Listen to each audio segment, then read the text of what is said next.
Just Engine Management. I've got a really cool car on the dyno today that I wanted to give you a quick tour of. It's a FG F6. It has a precision 76mm turbo. It also has all the supporting mods. Haltech Elite Pro plug-in ECU.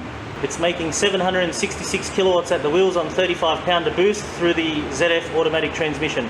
So I just want to give you a quick rundown of some of the cool stuff that the Haltech's doing for this car. It's got a fuel pressure sensor which is used for fuel pressure monitoring. If the fuel pressure happens to drop for whatever reason due to blocked filters or a fuel pump issue, then the ECU will go into engine protection mode and limit the engine and prevent failure.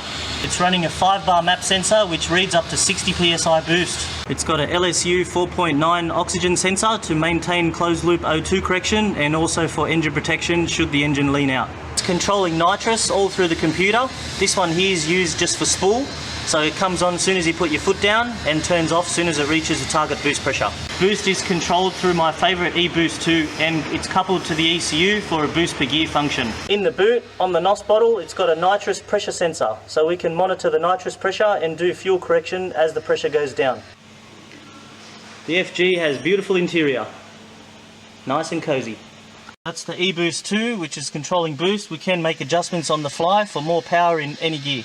And here we have the Haltech CAN gauge. So this is a gauge that's connected to the ECU via CAN. So all ECU, or most of the ECU data can be transmitted on this gauge. So those sensors that I just showed you, instead of having multiple gauges or a gauge for each sensor, we can have them all displayed on the one gauge. So I'll give you a quick run through as to what's set up in this car at the moment. That's a boost gauge.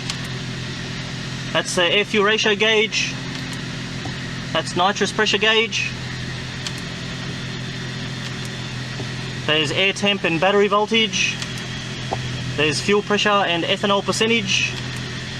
And back to boost. But there are more things that we can add to that, such as engine oil temperature, RPM, gear, speed, and a multitude of other things. Here's our nitrous switch. We just flick that up and the nitrous is active. There's the nitrous readings on the computer, so when you flick the switch, the red light turns on. It means that it's armed.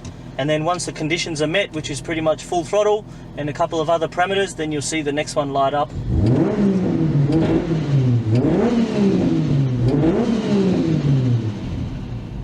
And here we have the rolling anti-lag button. So depending how you set it, you can have it for RPM or vehicle speed. So pretty much get up to your revs or speed that you want to be at, press the button.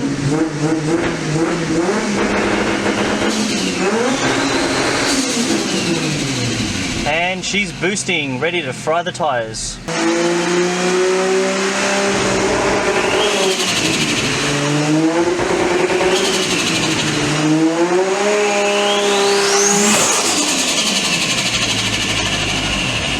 There you go, hope you enjoyed that. If you've got any questions, feel free to message us on our page, Just Engine Management. Have a good one.